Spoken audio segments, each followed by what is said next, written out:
said, you let the tongue all the way down. You stack blocks in the back. And then you jack it back up. And that will raise your wheels right off the ground. No jacks on this trailer anywhere.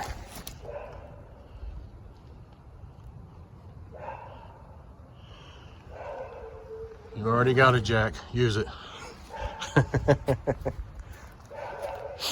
And I know all the time you don't have blocks or anything to do this with, especially when you're out on the road.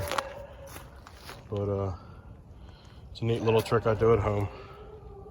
That way I'm not dragging out stuff to jack it up with. So we're gonna get this tire off of here and see if we can't get that fixed.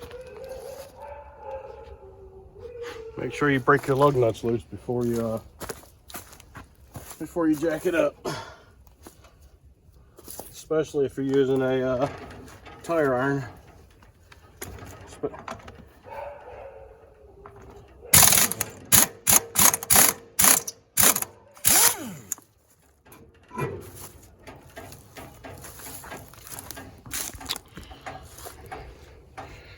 All right, let's see what we can do to get this tire fixed.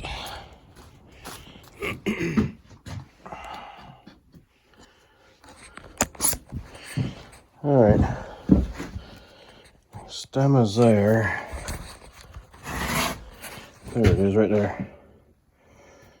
Now when it comes to screws, typically they're just not tight enough, and you just take a screwdriver and tighten them up. Yeah, not really. Nah. We'll see if we can get that pulled out of there. And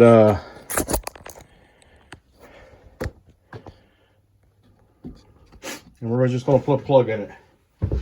It's a trailer tire. The plug should be more than fine. I've got a plug kit here. It's one of the ones for radial tires. It comes with the little plug strips,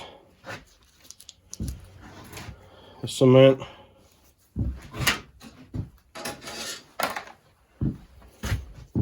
the rasp, and the plug installation tool. And by the way, these make some awesome weapons.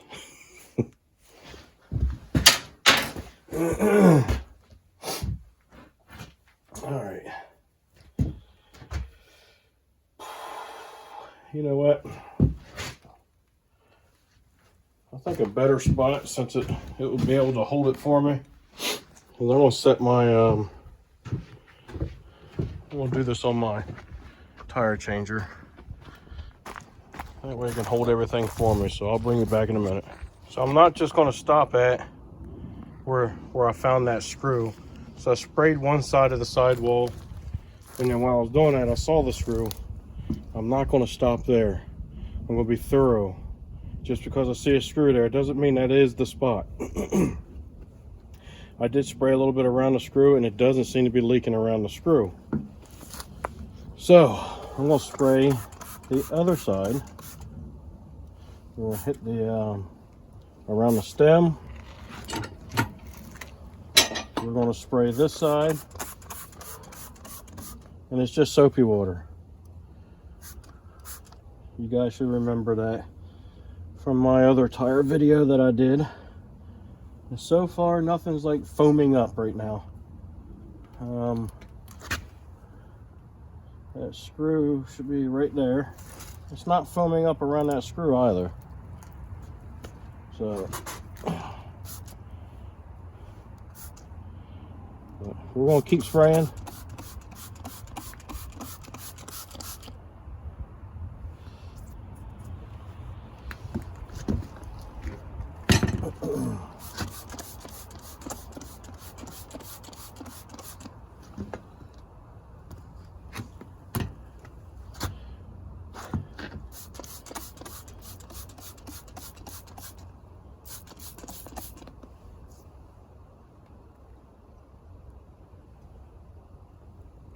And there we go.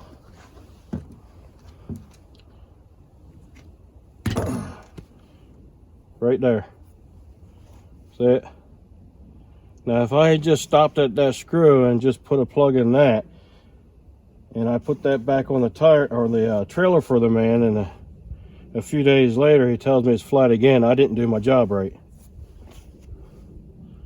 So, and don't get me wrong, sometimes that kind of stuff does happen. And it looks like a screw or something is in there also. I see a piece of metal there.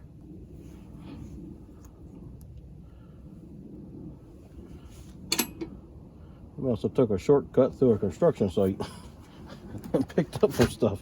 Maybe, I don't know. Doesn't matter how it happened. It just happened. And we're going to try to fix it. There's still a lot of tread on this thing. We're nowhere near the wear marks on here. So in between the tread down toward the bottom there, you'll see a little piece that sticks up higher than the bottom of the tread. And that's actually your wear part. When you get to that spot, you need to start thinking about new tires. We have plenty of room there. It's not leaking around that screw, but we're going to try to get it pulled out of there. And we're going to try to get the other one pulled out or pushed through, whatever it may take. And then we're going to install plugs. All right, so on that one where the head was gone, I reached in with a pair of needle nose pliers and I just pulled out that piece there.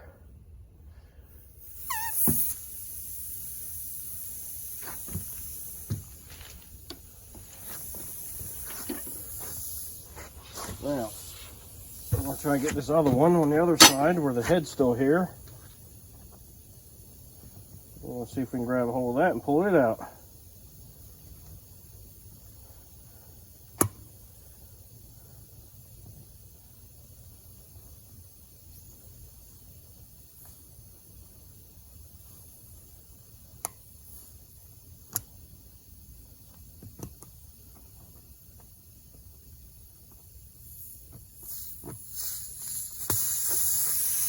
There we go.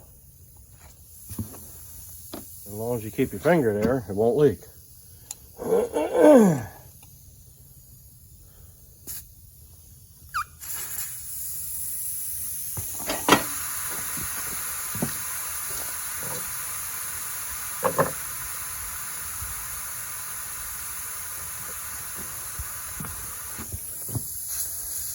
Not quite prepared.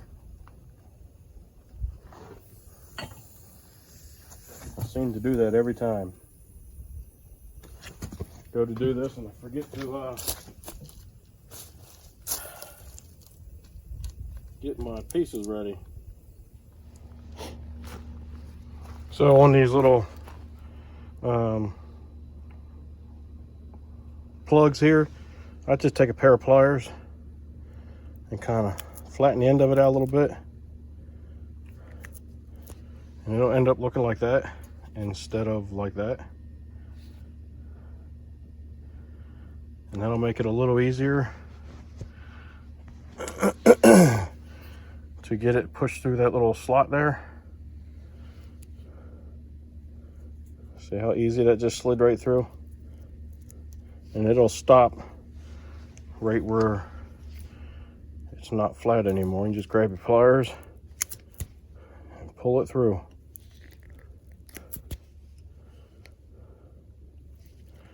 Pull it through about halfway.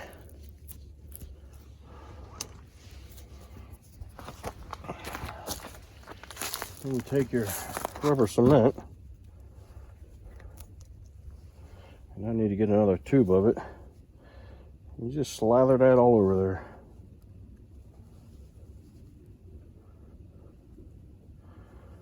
So that helps seal it and acts as a lubricant for it to slide through into the tire.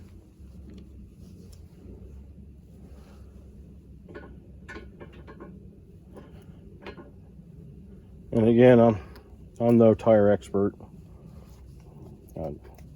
I've talked to people and asked them what they do and things like that. Watched YouTube videos too. We all have. So you kind of figure this stuff out. And you got to pick and choose what you watch too. Not everything is right. That includes me too. Now that we got this all ready to go, set it off to the side, and now we got a rasp. You take your rasp and you run it through there as closely as you can in the direction of the nail, screw, or whatever it was that was in there. And you run a few passes through there, and you take your plug and you push that joker in there. You push it in most of the way, but don't push it all the way through.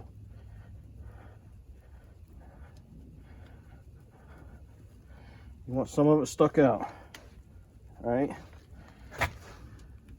Because if you shove it all the way through, when you go to pull it out, it'll drop off inside the tire. I've done that a couple times when I was trying to learn how to do it. So leave it hanging out, I don't know, 3/4 of an inch, 1/2 inch, something like that. And you grab a hold of that and you give it a quick snatch. And you're done. It stays right there. Take your glue if you want, smush it all around it.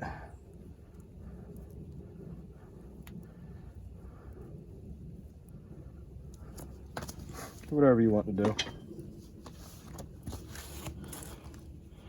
And we'll let that sit like that. Like a booger. We'll let that sit like that for a few minutes. And then we'll air it up. And we'll test it again. So we know that it was not leaking anywhere else on this tire. So we'll test it, and when we test it, we'll go back to those 2 spots and we'll test those areas, because we know for sure that it wasn't leaking anywhere else. So that's what I do when I install a plug on a tire. Catch you on the next round.